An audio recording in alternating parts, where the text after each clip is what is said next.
오늘 마지막 뉴스는 한국일보. 서울 아파트 전체 실거주 의무 초강수 강남박 풍선효과 차단 전략.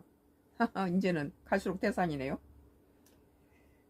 서울 집값 들썩이자 초강수 대책 마련. 풍선효과 차단하려 규제 범위 넓혀.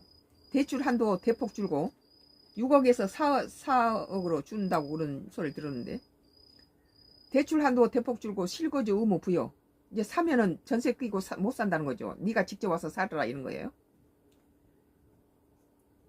부동산 R114 총 230만 호 영향받아. 전세대출 보유자 보유 차주 3억 넘는 집 못 사. 서울 전역과 과천 분당 등 경기 12곳 37개 자치구와 16일부터 주택거래 규제 지역으로 묶인다.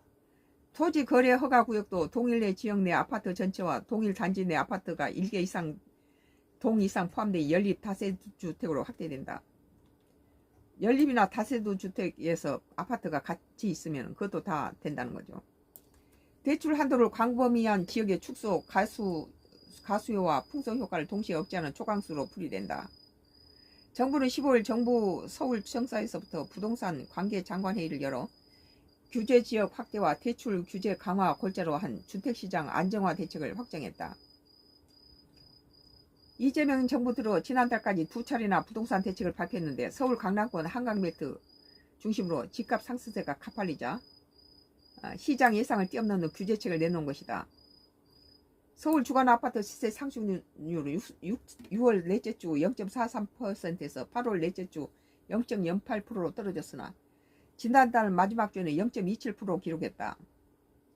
최근에 과천시 등 강남권 인접한 경기 지역까지 집값이 꿈틀거린다. 이에 따라 16일부터 규제지역의 수도권 묘지로 대폭 확대된다.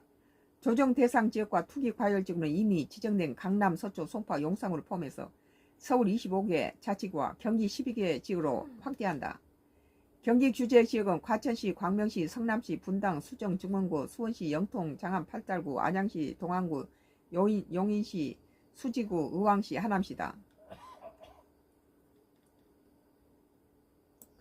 아울러 서울 강남권 중심으로 지정된 토지거래 허가 구역 역시 규제 지역과 동일한 지역에 소재한 아파트와 동일 단지 내의 아파트가 1동 이상 포함된 연립 다세대 주택으로 확대한다.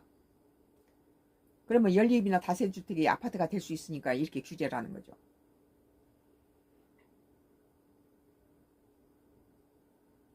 용산구 나인원, 한남 등 일부 초고가 단지의 경우 아파트와 4층 이하 연립주택이 포함되어 있어서 연립주택이 토지거래 허가 대상에서 제외하는 문제를 고려한 초지다.